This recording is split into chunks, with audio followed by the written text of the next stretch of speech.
Hello, everybody. All right, Rav Moshe, start. It's okay to Yeah. Go start, ahead. yeah? Yes. Okay. Pirke Avot, second Perek, second Mishna, continuation, part 3. We'll try to see what this has to say and try to understand how it fits in with the previous parts of the Mishnah. We always, if we can, try to see why all these things, these different ideas are in the same Mishnah. Why not somewhere else? Why over here? We have a chiddush, a new idea, and we're going to put it together with what we saw before. There must be some reason why the mechaber of the Mishnah, whoever wrote the Mishnah, put it together, wanted these things to be together. So we try, when possible, to see what they have to do with each other. So what we spoke about before is that a person should, first of all, we have Rabban Gamliel over here, right? He was the son of Rabbi Yehuda Nasi, Rebbe. He was the new Nasi. We spoke about it. He's taking care of everything now in the end days of the Sanhedrin. So we said that when you study, you're osek in Torah, but you should have an occupation. You should have something for your parnasa. We explained, except for certain few people who are able to study all the time, and the community will take care of them. If you don't work, you'll get idle. Your Yetzer Hara goes crazy. He'll make a mess out of you. You'll start to be jealous of other people's money. You might not have what to eat. You might come to Chas v'Sholom, do bad things, steal, sin, all kinds of problems. That's what we spoke about before, just to give you a reminder. We did 2 shiurim basically explained on this. So you need to use your energy for both things, the Mishnah explains. And we saw there were people who try to only study and not learn and not work. They weren't so successful. We saw from the Gemara. And then we saw those who worked and learned were more successful. But we explained many things about that. Now the Mishnah continues on, and all of a sudden comes up with what seems to be a new idea. So let's see what it says. Okay, let me find. It says, V'chol Torah Shein. No, I'm sorry, wrong place. Pardon me. Where does it start?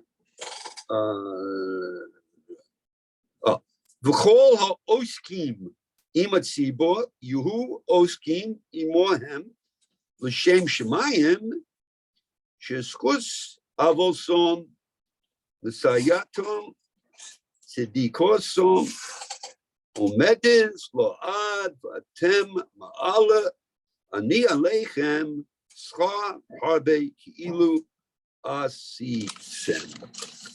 What that means is those who are involved with the community, who are osake with the tzibor, and they do it only for the sake of heaven, for the sake of Shemayim.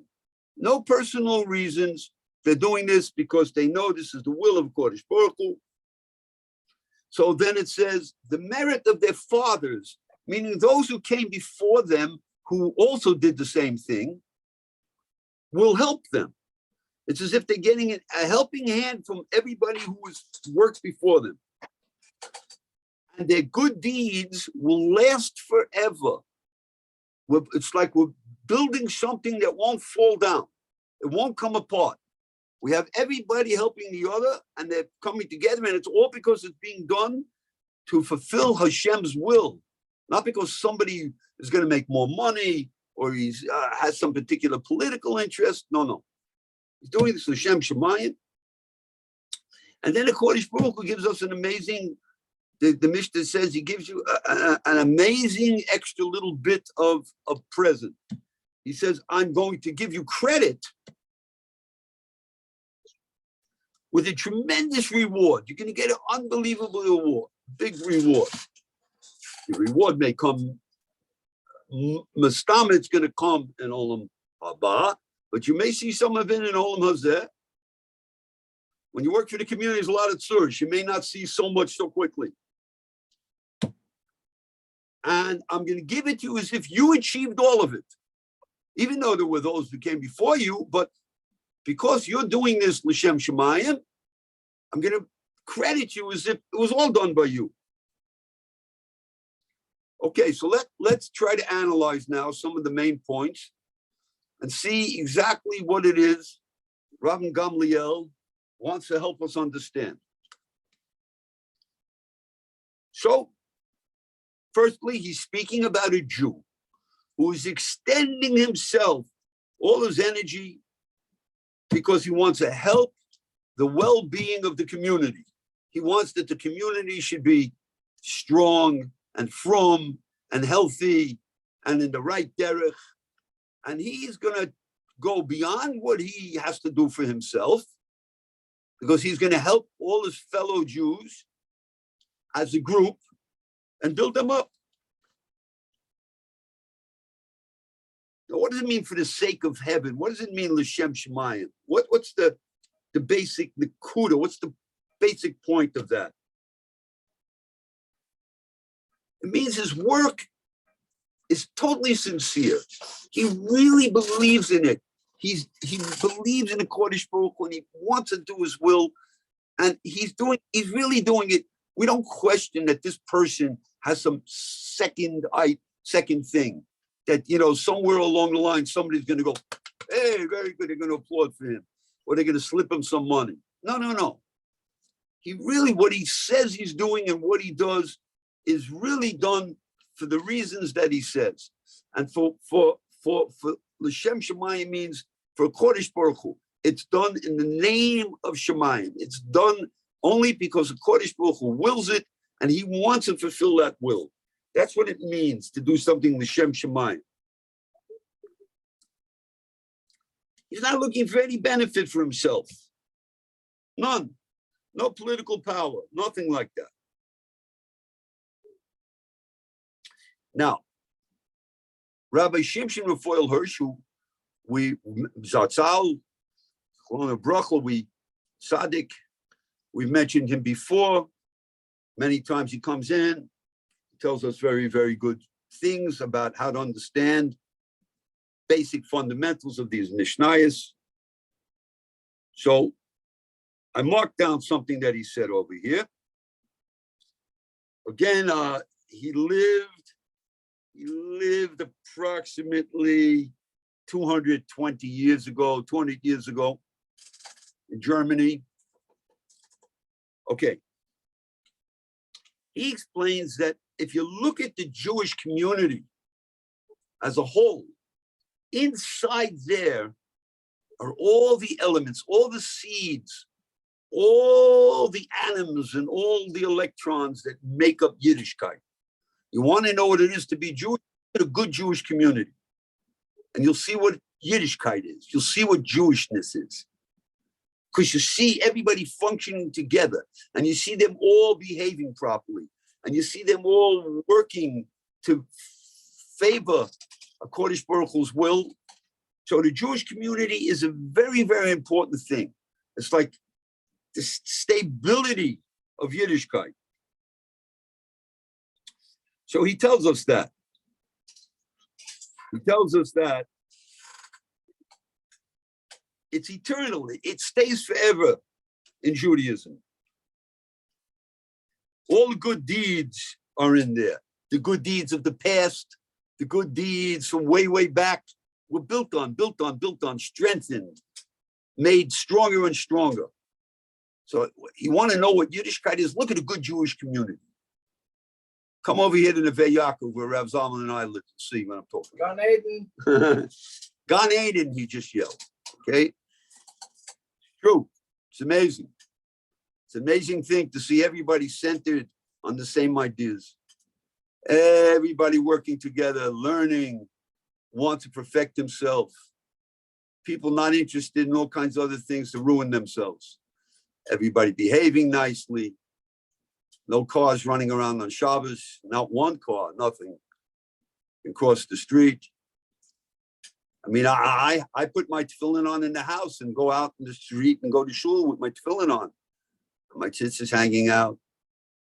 Jewish community, it feels Jewish because it has in it Yiddishkeit. So Rav Shimshon Raphael Hersatzal is explaining that we look over there, we'll see everything. We'll see how everything was built. So now if you have somebody who's trying to help that and trying to build that, so his good deeds, his work, his actions will go on forever. Forever.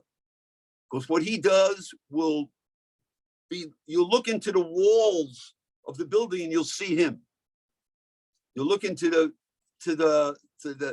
tzedakah that was collected and you'll see him. You'll look into the education of the children in that community, you'll see him. His good deeds will last forever. Anybody who learns anything there and has children who learn anything, it's fundamental that he's in there. So that's what we're talking about now. We're talking about somebody who works for the community. And it'll stay for generations to come. And let's say, look, not everybody can finish. You know, you don't finish everything. But Rashi comes and tells us, Kodesh Baruch Hu will look at it as if you finished, even though you didn't. He gives you credit as if you finished. It's such a great merit, such a great schus to work for Yiddishkeit, that Kodesh Baruch Hu will give you merit for things you didn't even accomplish physically, because you couldn't. Sometimes you can't do two things, right? Let's say you're running the shul and you have a good friend in the community, important person, he's sick, he's in the hospital, and you want to go visit him. You should. There's a mitzvah d'oraisa to go visit him, but you can't because you're doing this. You're also taking a mitzvah pater from the mitzvah. When you're doing a mitzvah that has to be done, so then you're not obligated to do another one if they can't both be done at the same time. So what's going to be? You lost out? No. When you're working for the community, it's a special merit. A Kodesh Baruch will give you credit as if you did that mitzvah also. You never visited the person who was in the hospital. You never got to him.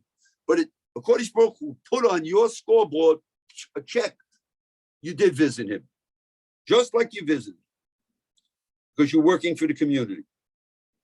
It's as if you actually did it yourself. Okay, Rav Moshe, could you give over that aspect, those aspects? Yes. Ok, muy buenos días a todos. Bezrat Hashem. Bueno, estamos iniciando con la clase nuevamente en Pirke Avot, la clase de todos los miércoles. Estamos haciendo un resumen, bueno, empezar que esta clase sea para Fuer Shelmada. Bueno, Shmuel Badush Ben Miriam y para Fuer Shelmada Ala Ben Nina Alexandra Bad Allah Eugene Ben Adam y la hija de la doctora Esther. Entonces, tenemos nuestra primera Mishna del capítulo 2 del Pirke Avot. La verdad es que está dividida en partes porque es bastante larga.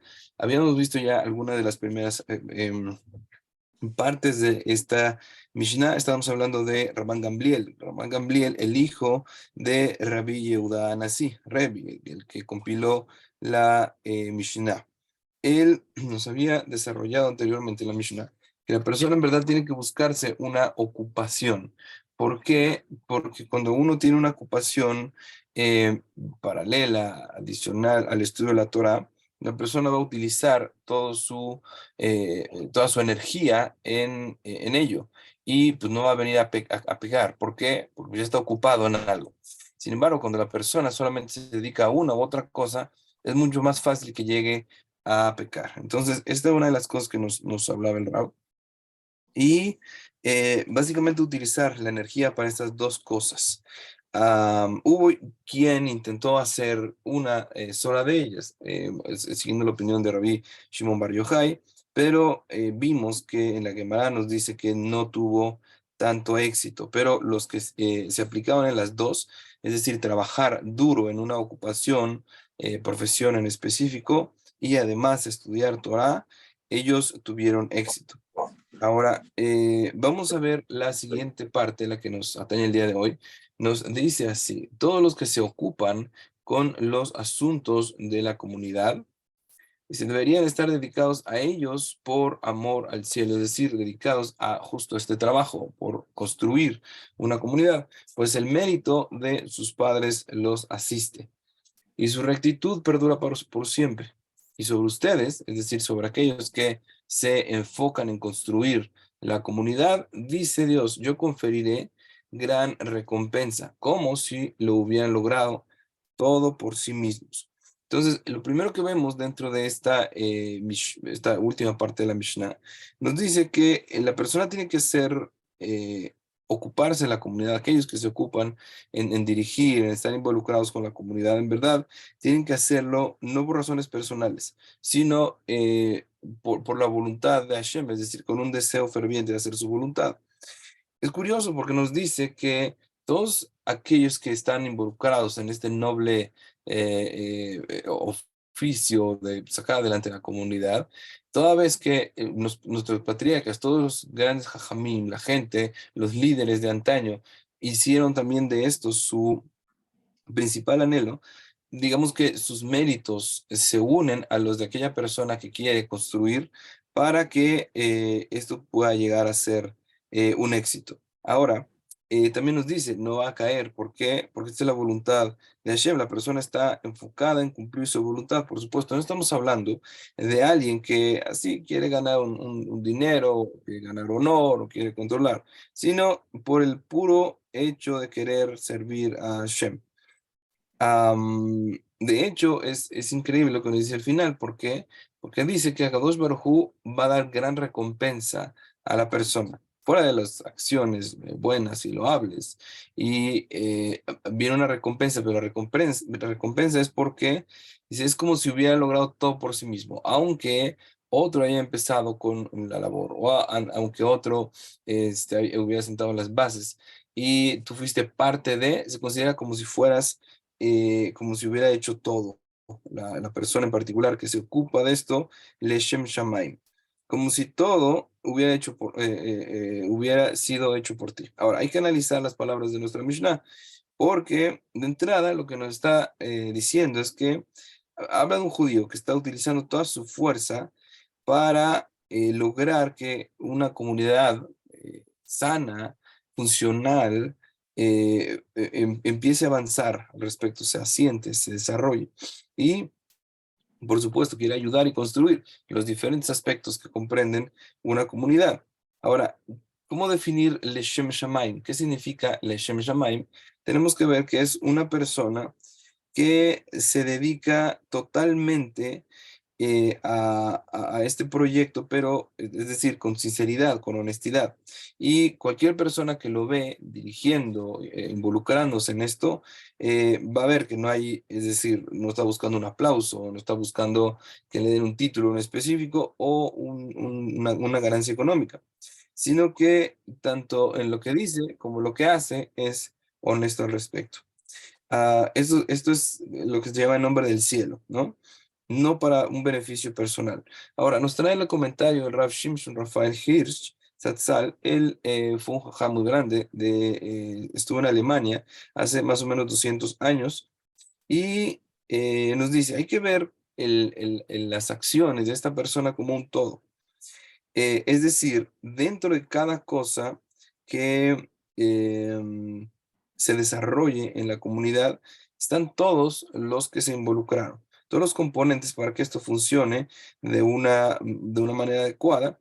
Y la persona que lo hace para favorecer a Hashem, es decir, para cumplir con la voluntad de Hashem, y busca la estabilidad para todo el pueblo judío, de todas estas acciones se suman, es decir, en estas paredes, los rezos de los niños, en los libros, en las calles, en todo esto está, digamos que los nombres de las personas. Y en verdad, cuando se logra una comunidad funcional, es como que todo el anhelo, toda la fuerza, toda la dedicación de los que trabajaron y los que le precedieron están allí, en las paredes de esta comunidad.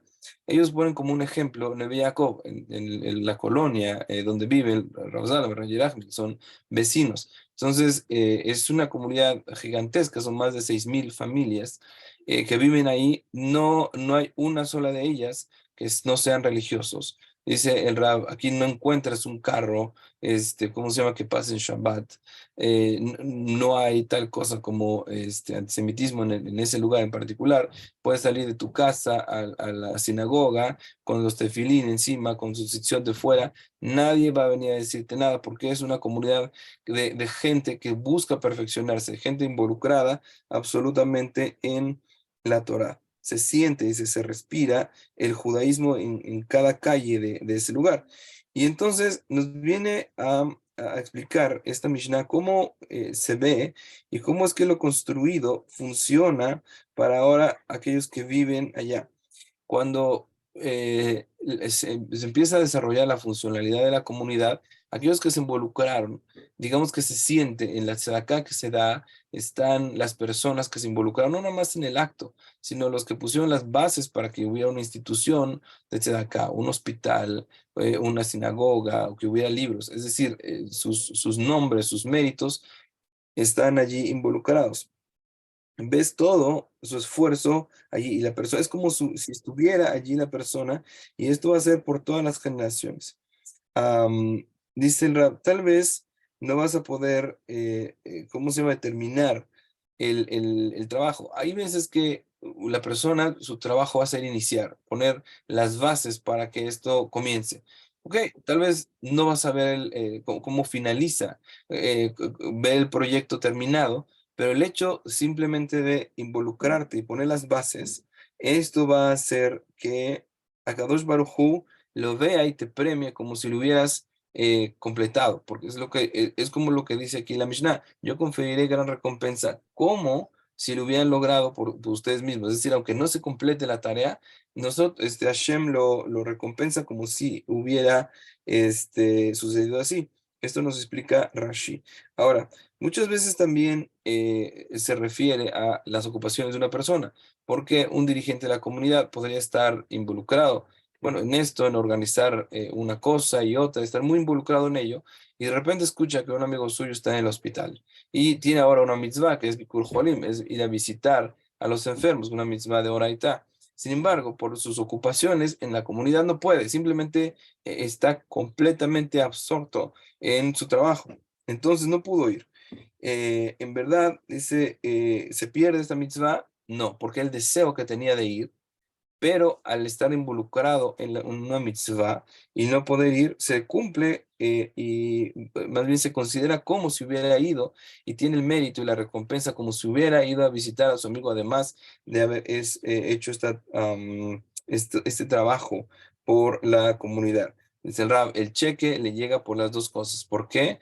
Porque uno, estuvo involucrado en los trabajos de la comunidad y dos, deseó haber hecho esta mitzvah, aunque le era imposible en ese momento. Okay, go ahead. Okay.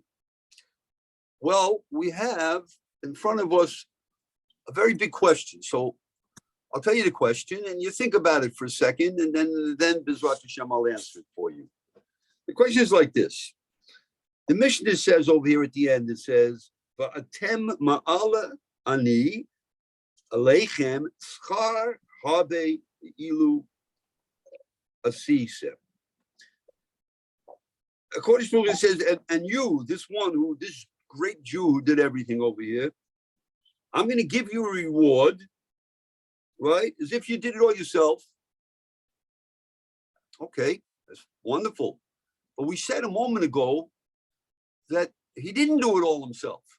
We said one of the things that makes it stay in the community and makes it so great is that he built it on the fathers who came before him. All those who worked the year before and the decade before and the 100 years before to build that community.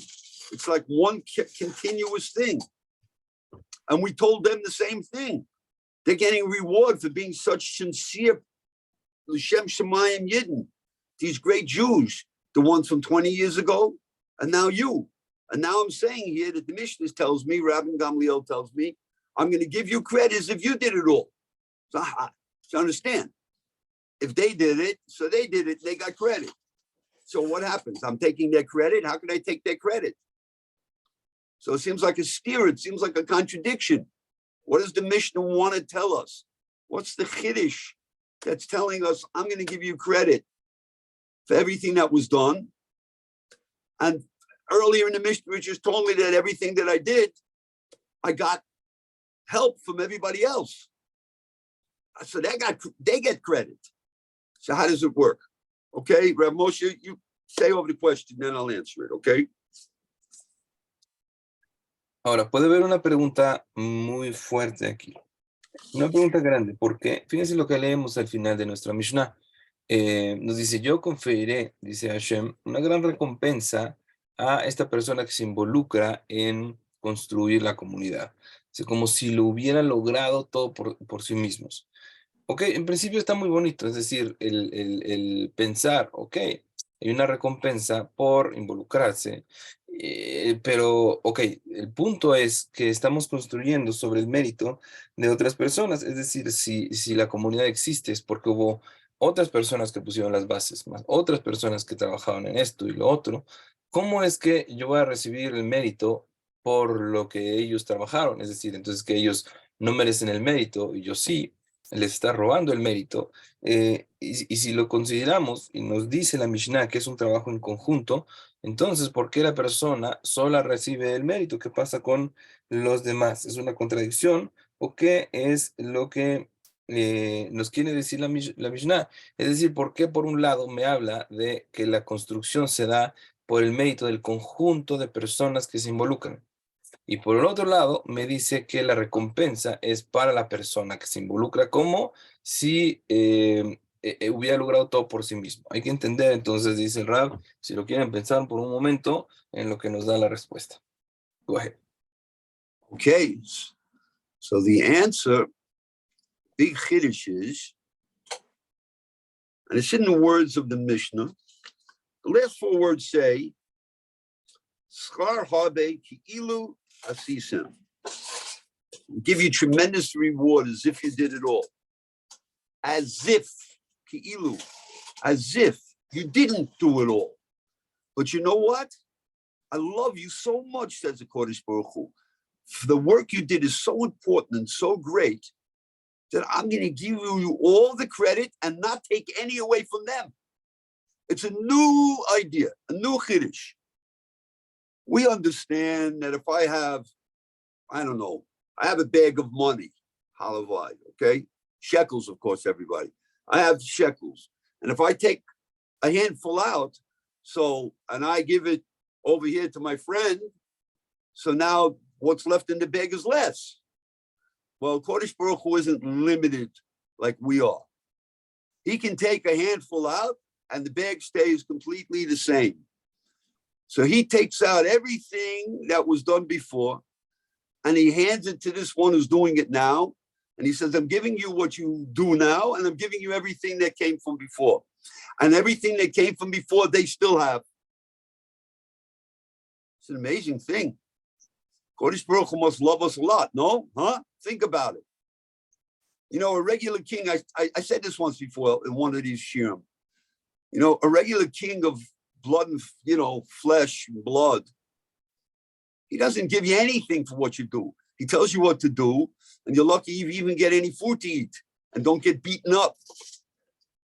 But the king of the universe loves the Jewish people so much that not only does he take care of all their needs and created them and make sure that they're going to have an existence forever if they follow the directions that he tells them are best for them, but he rewards them on top of it.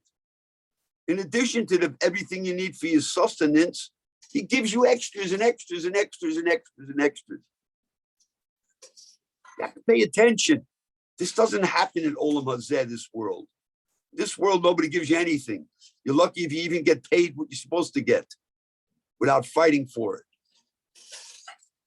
And here we have a world, the real world, the world of Yiddishkeit, where Kodesh Baruch Hu loves us so much that he takes into consideration everything we do, and he even piles on all the reward that was given to those before and doesn't take a penny away from them. So that's the chiddush of this.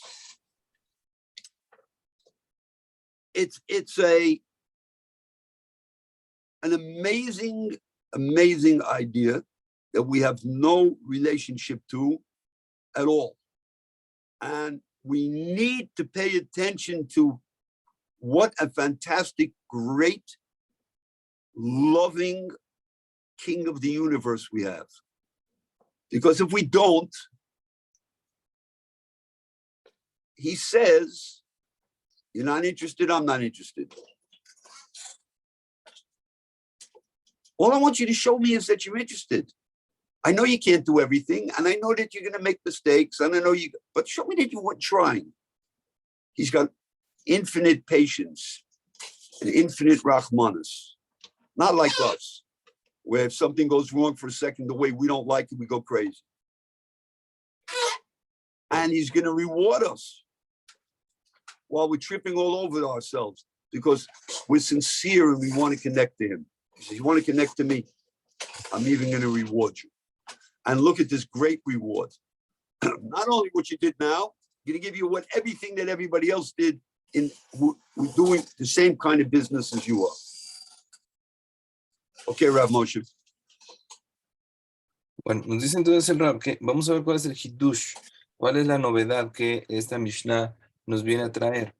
Entonces, el final de la Mishnah nos dice, yo conferiré gran recompensa como si lo hubieran logrado. No está hablando de si lo lograste o que dependa de ello. Dice, como si.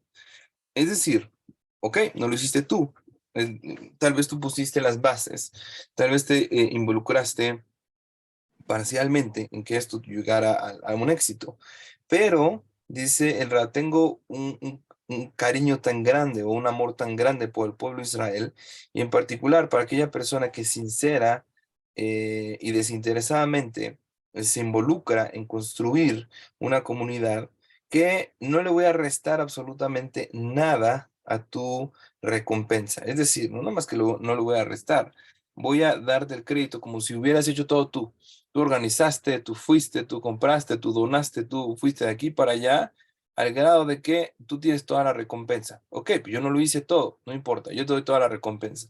Y no nada más así, sino que a todos los demás que estuvieron involucrados, es decir, no sé, otra persona del comité o el otro, el gambay, también tienen su recompensa. Ahora, ¿cómo podemos entender esto? Dice el Rab, si tuviera yo una bolsa con, no sé, centenarios, ojalá, ¿no? Y de repente tengo una bolsa llena de centenarios y le doy unos centenarios a mi amigo al lado, ahí a Rav Zalman, ellos dicen shekels, yo ya le subía centenarios. Entonces le da unos centenarios a Rav Zalman, dice forzosamente la bolsa que en su momento estaba llena, ahora va a estar semivacía, porque es normal. Sin embargo, la bolsa de Hashem, que viajó, por decirlo así, no le saca a su bolsa unos centenarios para darnos a nosotros, es que la bolsa se vaya a quedar medio vacía. La bolsa tiene exactamente la misma cantidad que siempre va a tener, que es un crédito infinito. Por lo tanto, no es nada más que te puedo dar a ti, le puedo dar a todas las personas que se involucraron. Y si fueron sinceras, cada una tiene recompensa, como si cada uno de ustedes lo hubiera logrado por cuenta propia. Eso tenlo por seguro, todos tienen asegurada su recompensa. Y fíjense el amor tan grande que tiene Akadosh Baruj Hu por nosotros, porque si nosotros habláramos de un rey de carne y hueso, vamos a pensar de no sé, un gobernante, o un hacendado, lo que sea. Le vamos a decir que tiene unos siervos y le dicen, ¿sabes qué? Me vas a hacer esto y lo otro. Entonces, el siervo termina su tarea. Si comió y tiene dónde dormir esa noche, le fue bien al siervo. Dale gracias al patrón, que aparte no te dio unas cachetadas. ¿Por qué? Porque, no sé, está de mal humor. Pero fíjate cómo es el amor de Hashem, que a pesar de que lo que tenemos que hacer es decir, somos siervos de Hashem, lo tenemos que hacer. ¿Por qué? Porque Él es el patrón. Aún así que lo que deberíamos esperar es, bueno, por lo menos sigo vivo. No nada más que así, sino que aparte nos da una gran recompensa por encima del hecho que nos da las necesidades básicas. Por lo tanto, ahí se demuestra el gran amor que Hashem tiene por su pueblo. Y aquí lo que tenemos que tener y poner atención es que, que la persona se apegue con sinceridad y el hecho de lograrlo, es decir, de lograr ocuparse con sinceridad y honestidad, desinteresadamente con las labores de la comunidad, dice, el judaísmo lo va a considerar todo y no le va a restar ni un mérito a nadie. Eso es el Hiddush, esa es la novedad que nos trae nuestra Mishnah, es una cosa increíble. Y es necesario, además, para que nosotros direccionemos nuestra atención al amor tan grande que tiene Hashem para nosotros. ¿Por qué? Porque Kadosh Baruj Hu sabe que tenemos errores, sabe que muchas veces vamos a ser incapaces de completar una tarea por cuestiones técnicas, logísticas, económicas, lo que sea. Sin embargo, la pregunta es, ok, no te estoy pidiendo que lo termines, te estoy pidiendo que lo intentes. ¿Lo vas a intentar? Y si lo vas a intentar, eso es lo más importante. Aquí no se trata de ver lo que lograste, lo que acabaste, sino que tuvieras la intención sincera de involucrarte en el trabajo. ¿Por qué? Lo que Kadosh Baruj Hu quiere ver es nuestra sinceridad al respecto. Go ahead. Okay. I should have said that what I said was based on something from Rabbeinu Yonah. I mentioned before, he's one of our great Rishonim, 900 years ago, approximately. Okay? Now, I asked at the beginning, I said, what is the first part of this Mishnah after with the second part? We spoke about working and learning Torah, and now we're talking about community. What the transition? So once again, Rav Shimshon B'Fol Hirsch, I was looking, trying to see what somebody says, and he says it's like this. He says that after Rebbe died and Rabban Gamliel, his son, took over being the Nasi, there was a lot of expansion at that time in the growth of learning. Yeshivas built up in Bavel, that's Babylonia, that's where the Gemara was put together. There's two basic Gemaras that are learned. There's the Bavli and the Yerushalmi, right? One was in over there, and one was in Eretz Yisrael. The community started to grow. They were getting together in academies and places of learning and places of teaching, and they started to spread. And even in Eretz Yisrael, outside of Eretz Yisrael, there were more and more communities. So they became a main fixture in Yiddishkeit. So Rabban Gamliel, says Rav Hirsch, that's all, saw fit to put a stress on that influence that a community has on a Jew. He wanted to make that known because it became very clear how the connection to Kodesh Baruch Hu was getting stronger and stronger because there was community working together. There was a tzibur. Now, I know I've heard over here, and I've said it, and Rav Zalman says it all the time. You must live in a Jewish community. If you come from Tzvat Hashem, you must move close to from people. You cannot remain living in a community that isn't filled with Yiddishkeit. You can't be a from good Jew living among Goyim. It doesn't work. That's why there's so many assimilated Jews who were born Jewish, who have so much trouble. That's why the majority of Jews in the world are not from, because they were born and they stayed in Goyish communities and they assimilated all the mistakes. So B'ezrat Hashem, you'll all have your opportunities, those of you who already have your opportunities. Keep in mind that your future will be where there will be other people like you who are striving for the same thing and learning the same things. Do not hang around in a non-from community. You might say, well, the toilet. I assume you heard that. So you see that this Mishnah over here is a bit of the makor, of the source of that idea. These are, you must understand, all these Mishnayos that we're learning together, not only are they very, very high, beautiful ideas, but they're all the practical ideas of what life is all about. This isn't the kind of thing you learn. You say, oh, that was interesting. No, you're a fool if that's what you think. Of course, it was interesting, but it's your life. It's Torah's Chaim. Torah is Torah's Chaim, life. It's a Torah of life. This is what goes through your veins. Red blood isn't enough to keep you alive. You have to have red blood in Pirke Avot. You have to have red blood in the Devar Hashem in your body. That's what keeps you alive. So keep these things in mind.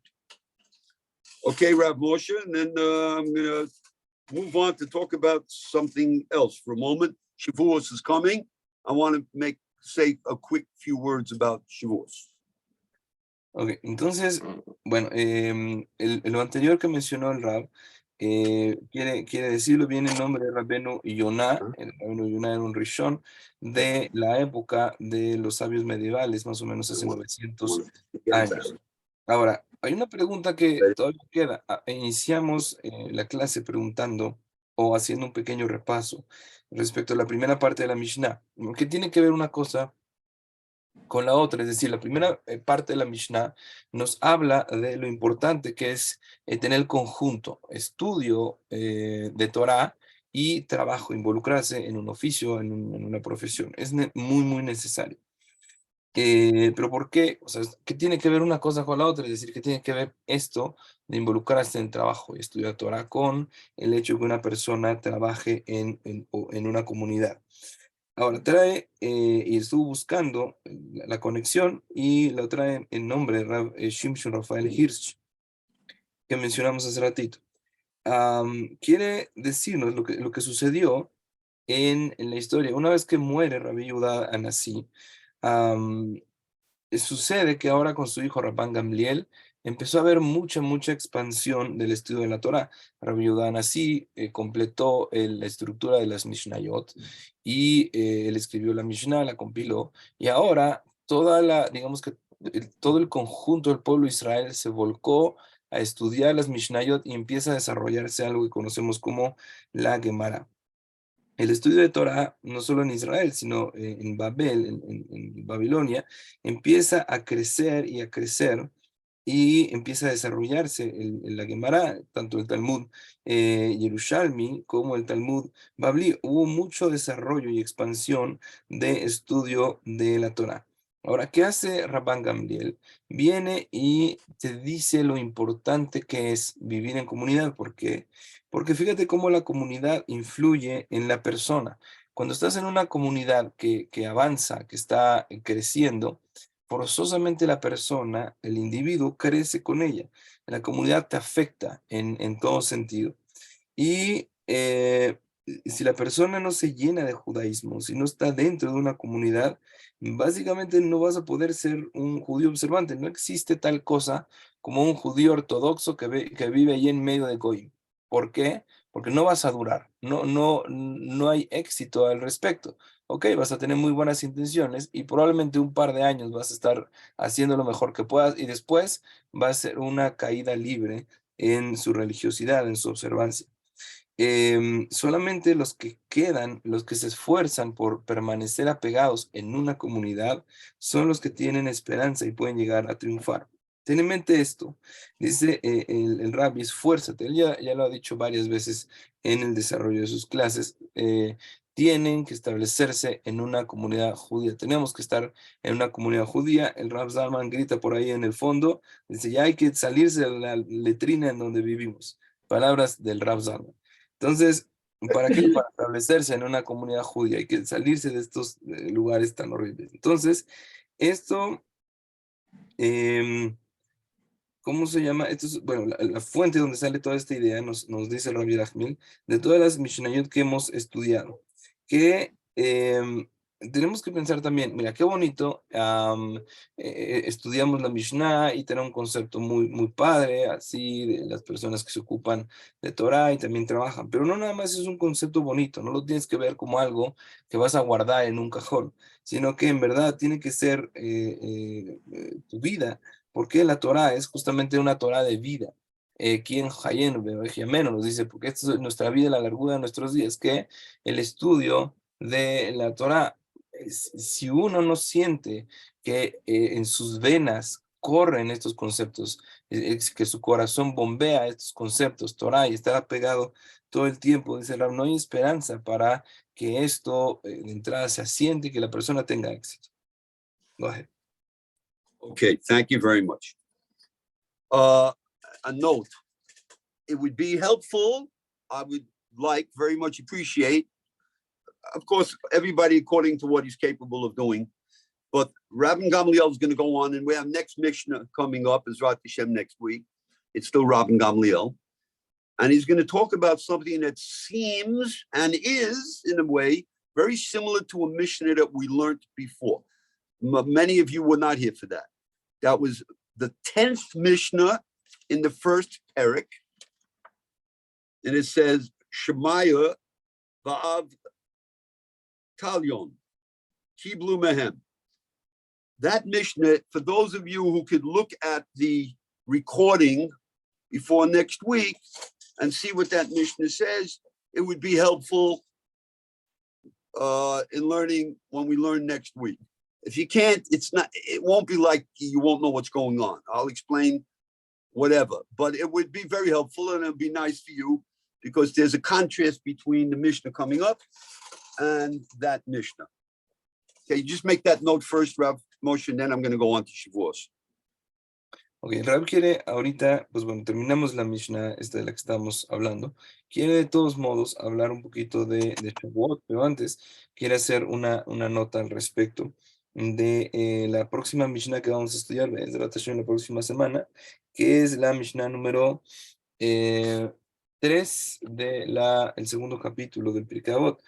Esta Mishnah tiene una relación con la Mishnah número 10 del primer capítulo, que ya habíamos estudiado antes. Bezrat Hashem, vamos a buscar que tengan ustedes la posibilidad de ver esa grabación, porque tiene una estrecha relación. Ahí hablamos de lo que Shmaya y Abtalión habían recibido. De todos modos, vamos a hacer una pequeña introducción al respecto. No es que si se pierden, no pudieron haber hecho el repaso de esa clase, vayan a perder la idea. Pero bueno, quien tenga chance y lo pueda hacer, Bezrat Hashem tenga la oportunidad. Ahora, esto es una pequeña introducción. Ahora el Rab quiere brincar a un tema que es Shavuot, que estamos ya por iniciar mañana por la noche. Okay, so Bezrat Hashem, Shavuos tomorrow night for us. And it's a big day. Now, I don't have much time. Shavuos, of course, we could talk about forever and ever, but what I'm going to do is I'm going to say a few more things, and then I'm going to ask a big question. I love to ask big questions. Okay, so first of all, let's explain something. Shavuos is a very unusual chag. It has no fixed date. Like Rosh Hashanah is the 1st of Tishrei, and Yom Kippur is the 10th. And Sukkot, we have the 15th, and we have Pesach on the 15th of Nisan, and Shavuos isn't like that. That's the first thing. Shavuos is based on a certain amount of days after the offering of the Omer. And depending on that month, since we go by the moon, it could have come out on the 5th day of Nisan, of Sivan, or the 6th. We're going to celebrate it on the 6th. Now we do that regularly. But it could have been the 5th, it could have been the 6th, it could have been the 7th. And there's a machlokas altogether in the Gemara, whether it was the 6th or the 7th. There's a lot of problems with it. And when it's mentioned, it has 4 names that they call it. They call it Chag HaKotzar, the time of harvesting, or the Chag Shavuos, the festival, the Chag of the weeks, or Bikurim, the first offerings, or they call it Atzeres. But the main point of it always, those aren't the things that we generally talk about. Generally, what do we talk about? Zman, Matan, Torah Seinu, the time when the Torah was given. So it's very, very interesting.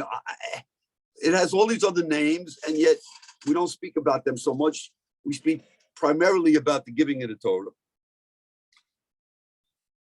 And we have a very big problem, because as a result of the Chete Egel, very, very, very big sin of the golden calf, we never really got the first set of luchos, the first set when Moshe came down. He broke it. So we never really got the Torah until way later. We got it on Yom Kippur, months later. So now when we have the day that the Kodesh Baruch Hu spoke, and Klal Yisrael were all together, and they heard his voice, and they couldn't even take it. They said, enough, enough. And here's the big moment of the Torah, and I'm going to give you the Torah, but we didn't get it. So the question is, so what are we celebrating on the 6th? What are we celebrating tomorrow? It's a big celebration. But what is it? We're not celebrating getting the luchos. We didn't get them. So what is it all about? So that's the question. So I can't really tell you a lot about Shavuos in 5 minutes, but we stay up all night. There's minhagim. Shavuos is, and is it? We eat some milchix food for various reasons. But what's the big deal? The big deal would have been if we got the Torah. Actually, Moshe brought down the luchos. Here they are. This is it. This is what creation was made for. When I created the world, the poskim tell us it was only for the sake of being able to deliver the Torah to those who would accept it. But it didn't get delivered. So that's the question. So Rav Moshe, could you explain the question, and then I'll tell you the answer. Okay, nos dice entonces el Rab que tenemos un día muy, muy importante mañana por la noche, que es Shavuot. Podríamos, por supuesto, platicar y estudiar montones y montones de horas respecto a cada uno de los Hagim, de las festividades. Sin embargo, pues bueno, no tenemos mucho tiempo ahorita, y lo que quiero hacer, Rab, es explicar un poquito de lo que es Shavuot y luego hacer una pregunta. En verdad, Shavuot no tiene un día fijo que se establece, por ejemplo, a partir de el mes, sino que depende, comparado, por ejemplo, con Rosh Hashanah, que sabemos que es el primero de Tishrei, o Yom Kippur, cuentas del primero de Tishrei, 10 días, y luego tienes este Kippur, o Sukkot, que es el cuarto día después de Kippur. Es decir, hay días fijos para otras festividades, también Pesach. Sin embargo, Shavuot uno empieza a contar 49 días a partir de es el primer día de Pesaj en la noche, y así va uno contando y contando y contando, pero en verdad, una vez que llega Shavuot, podría suceder el 5 de Sivan, el 6 de Sivan o el 7 de Sivan, en particular cuando no teníamos un calendario fijo, como ahora.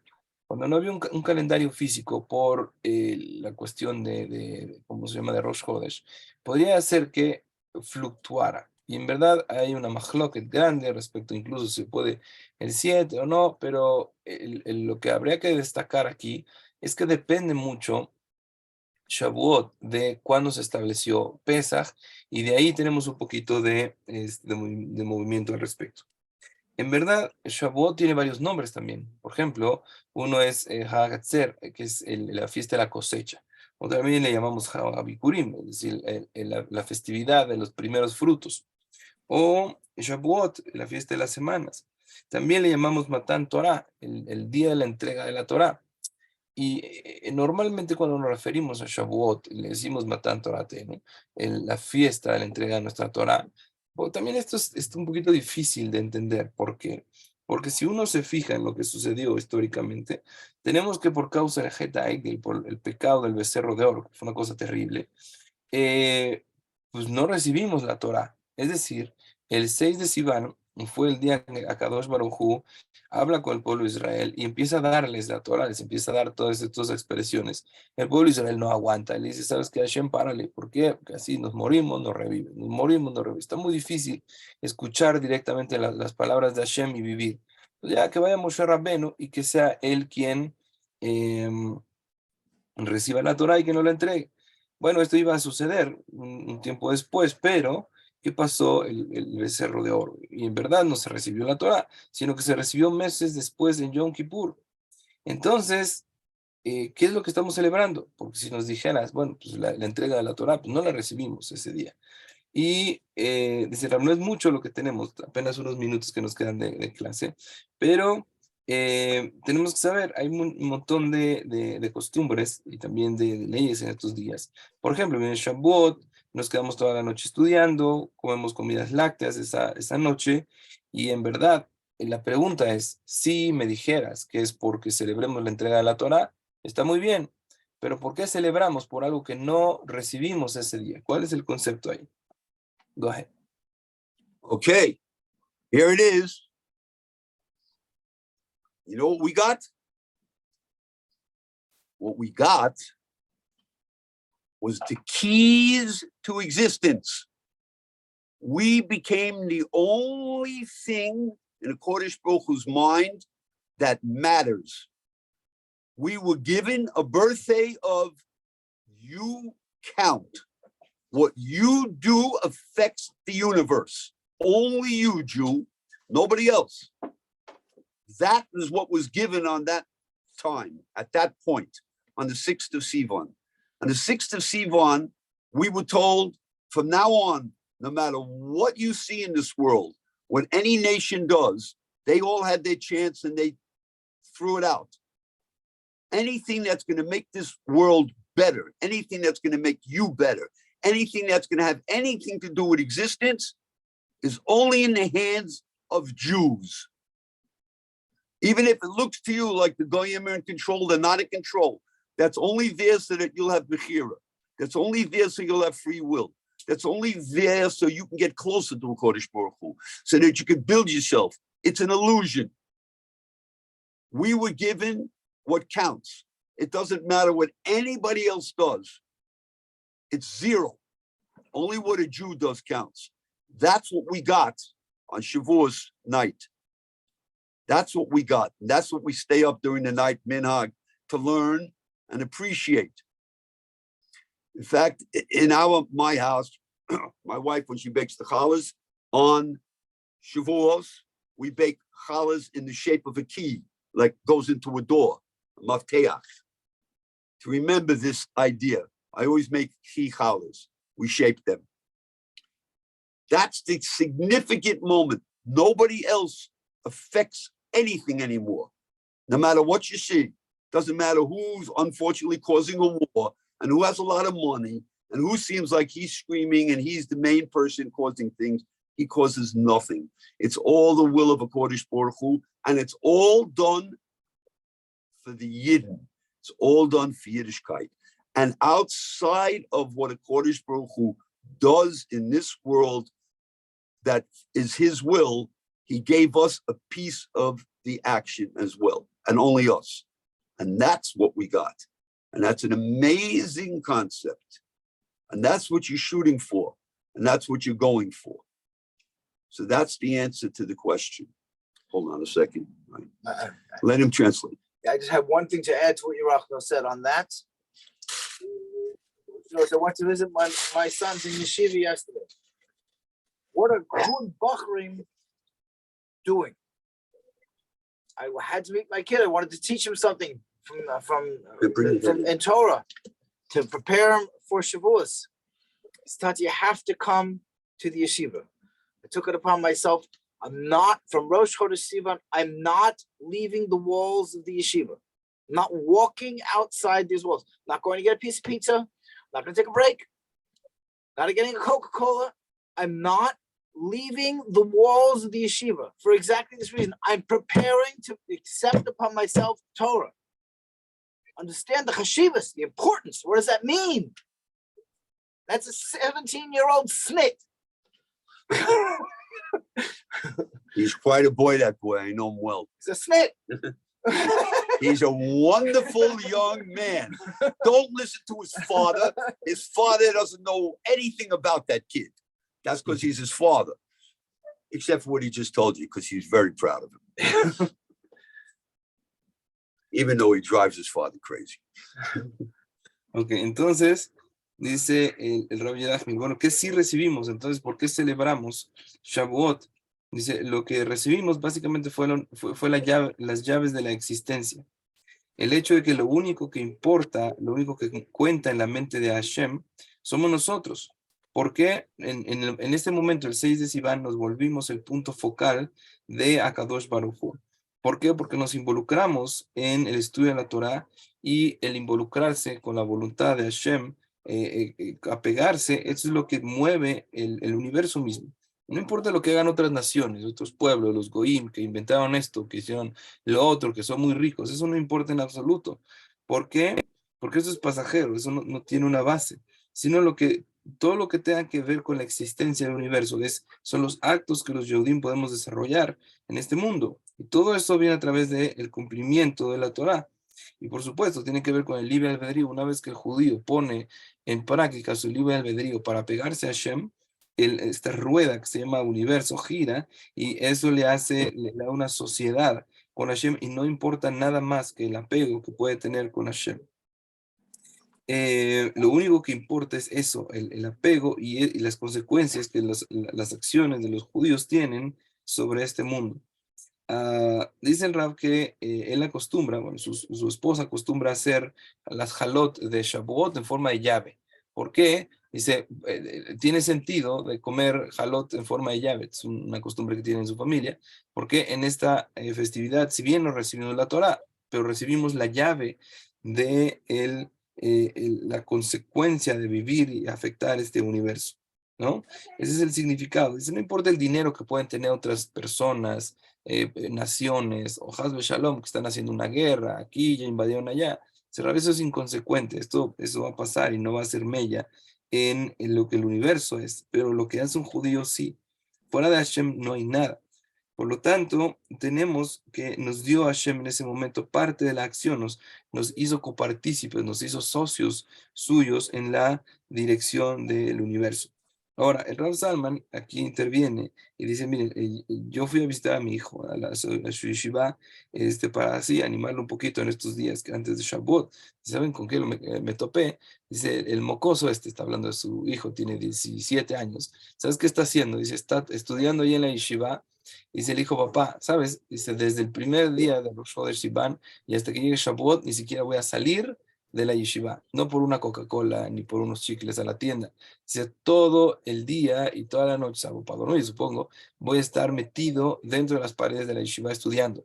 ¿Sabe qué es eso? Y más viniendo de un mocoso de 17 años, ya luego, ¿cómo se lo defiende el Rav Yerachmiel? Dice, este chamaco es increíble. Ya de repente el papá le llama así porque también lo vuelve loco.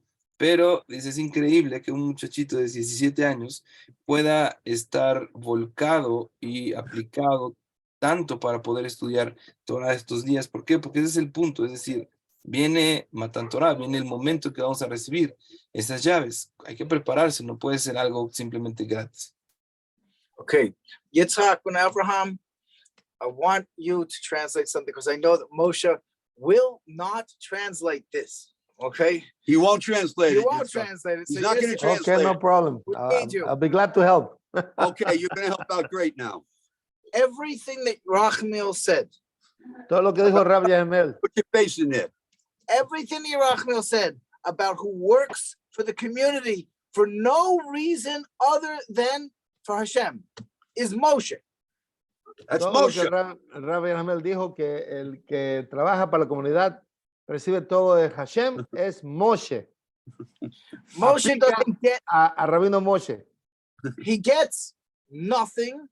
No recibe nada, They drive him crazy all day and night, lo vuelven loco día y noche and he does more than anybody else I've ever met. And all the credit is Moshe. y hace más de cualquier persona que él ha conocido en todo el tiempo. Esa persona es Moshe y no Have recibe nada. One last statement, which is when you walk to the grave of the Rambam, whose name was also Moshe, it says, from Moshe, meaning from Moshe at Sinai, till Moshe, there was nobody like Moshe. Same thing. Hay un dicho que desde Moshe Rabenu en Sinai hasta.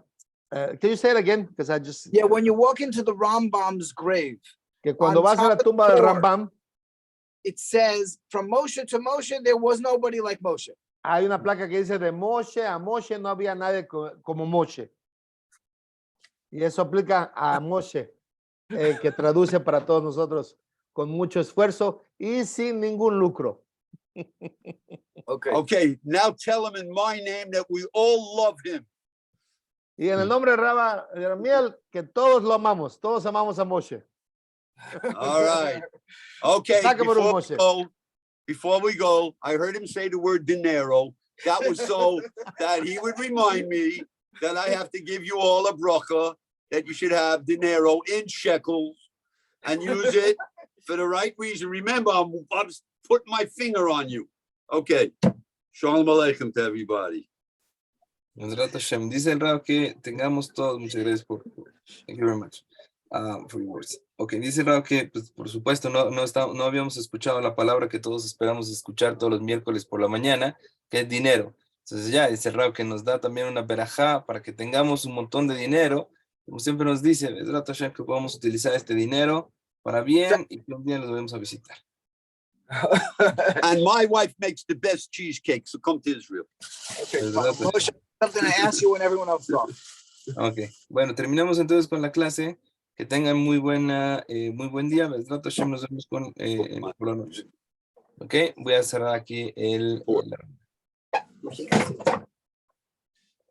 Okay, Moshe, I want to know. Close the meeting. Yeah, close the meeting. I will get